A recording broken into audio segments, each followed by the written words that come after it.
Hello everyone, Top Hat Waffle here once again to continue working on our Counter-Strike Global Offensive competitive level. Today we'll be adding squeaky doors into our level along with a few other door types. We'll add ladders as well into the vent specifically on Metro, and then we'll populate our level with some chickens, the most important part of the game. To start out, we need to load the authoring tools to get Hammer started, so under the Tools section, under Steam, load up CSGO SDK, followed by Hammer World Editor. Once it's loaded, we're ready to rock and roll. We'll start with ladders since those are the simplest. Over in the vent here, I already have a ladder prop. Creating the ladder prop doesn't actually add the climbing functionality that we need to climb it. We do this using the ladder texture. If we go over to the browse section and then do a search for ladder, we'll get an orange texture that just says ladder. Select that and then create a brush with the block tool in front of your ladder model. After you have the brush created, we want it to come forward in front of the mesh a little bit, then just press Ctrl T to tie to an entity. We want our ladders to be function details so they don't split any viz leaves, kind of like what we talked about in the optimization tutorial. Now let's go ahead and compile really quick just so we can check that out in game. Here we are in game, we'll just walk over to our event, and when we walk into the ladder, we use it, or if we jump into it from the ground, we also grab it and can climb up. Now let's go on to create a single door inside of this door frame. We'll start by creating a new entity with the entity tool, and then change its class to a prop door rotating. Just like with the prop static or prop dynamic, we have a world model option. Double click on that to bring up the model browser, and let's do a search for door. If you scroll down and choose Metal Door 001BR, this is the door model that will break, and we can preview its broken pieces and states right below it. Let's select that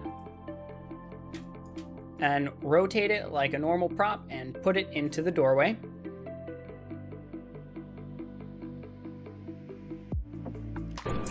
With the door in place, we'll notice that we have this little blue ball down here. If you cannot see this little blue ball, make sure that you have helpers enabled up here at the top.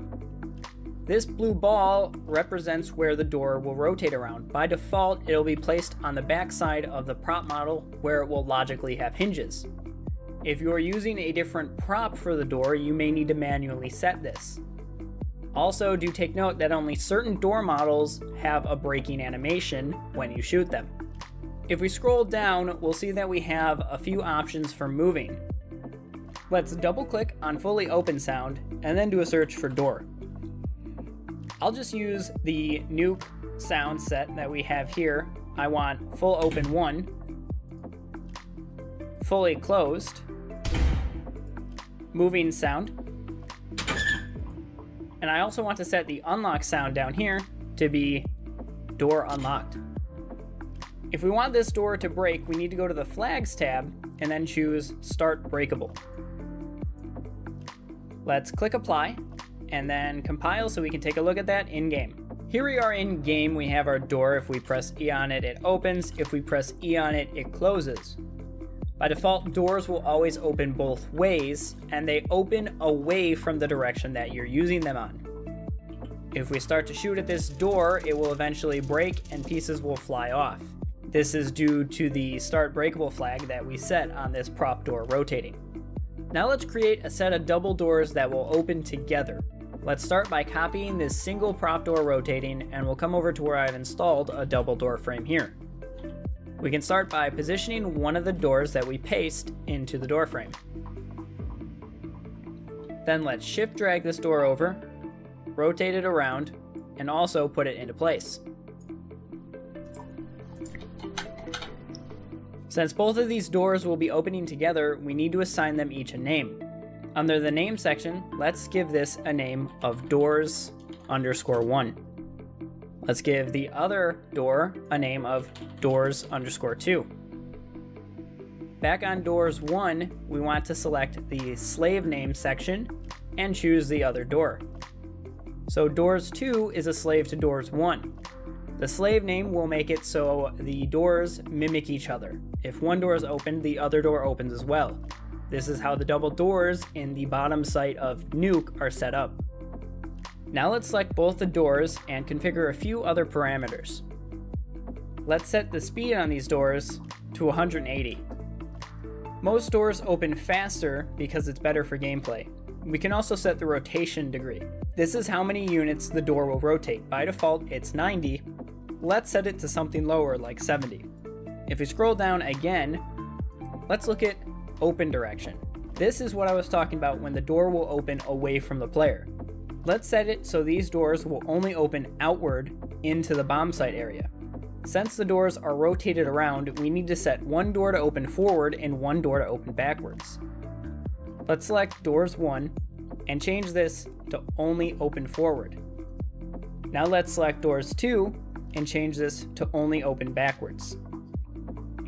Let's click apply and compile so we can see what that looks like in game. Here we are in game. If we go and open these doors, they both open in the direction that I didn't want, but they're opening the same direction. So all I would need to do is go in and flip those. So the one that's opening backwards opens forward, and the one that opens forward opens backwards.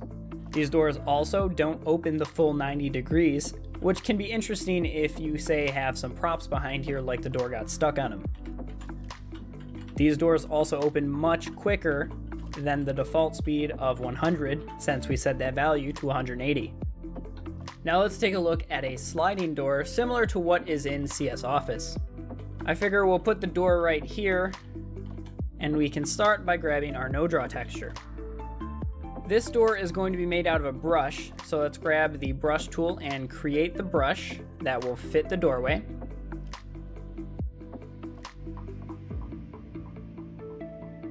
And once that's created, we'll just grab a texture that fits on it. The nuke roll-up door seems pretty good. We'll throw that on both sides and also on the bottom. Then we'll bring everything back into existence and press Ctrl T on it and change its class to a Funk door. You'll notice we also have the option of Funk door rotating. Funk door rotating is just the brush version of prop door rotating. So if you wanted the door to rotate, use Funk door rotating. For this instance, since it's a sliding door and it's only going to go up and down, we'll use Funk door. Let's start by giving this door a name of sliding door. Under the speed, let's set its value to 150. We also need to set its move direction. Since this door is going to be going up and down, I can use this little drop down here and choose up. If you want your door to move in a different direction, you can use this little direction picker here. Now we want to set the lip. By default, function doors will move the full width of the brush in the direction that they're moving. Since this object is 144 units tall, it will move 144 units up. I don't want this brush to end up being on the same exact plane as the ceiling. In this case, I'll set the lip to 4. This will have the brush stick out a little bit from the top. In essence, we're subtracting 4 from its total move distance. So this brush will only move 140 units. I'll also choose a start sound and a stop sound. To make this door a little bit more interesting, let's go over to the flag section. Let's uncheck touch opens. As of right now, there's no way for this door to open itself. Let's use a button to open this door instead. Let's create a small brush on the wall that will serve as our button.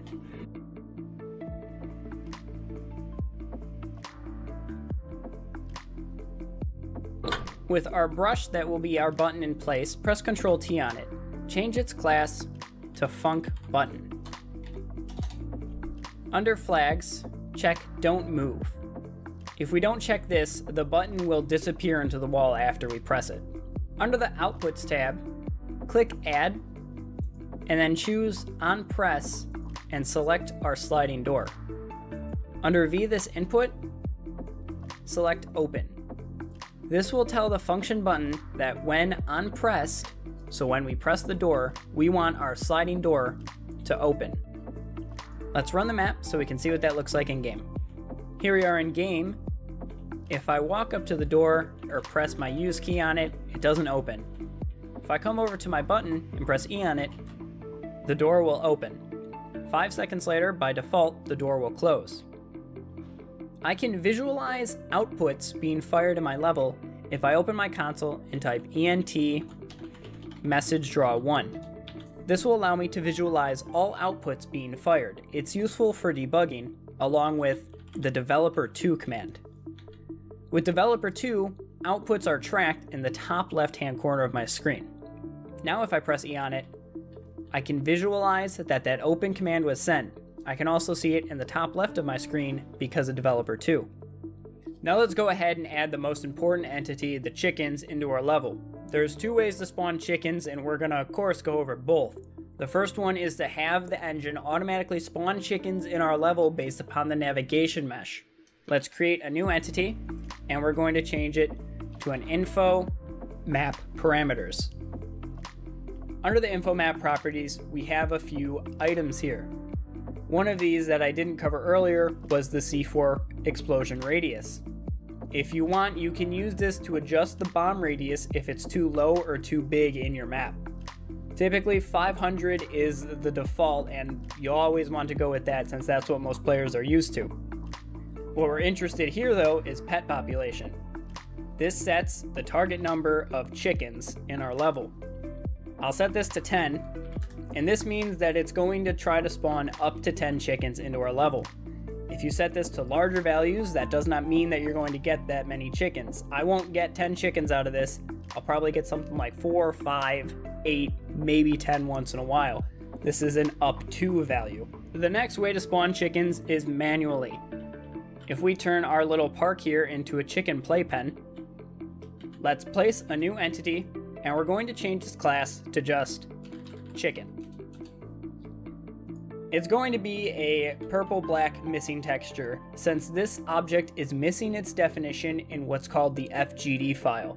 The FGD file handles all of the entity definition and information for Hammer. Since it's missing the chicken entity, Hammer falls back to the default missing texture icon, which is what we have here. But this is going to work once we're in game. So if we just spawn a whole bunch of chickens here by copying this a bunch of times,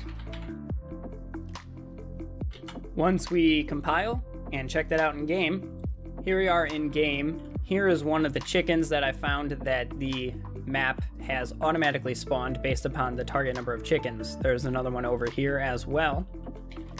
If we keep flying through, we'll just see them scattered automatically throughout the level for us.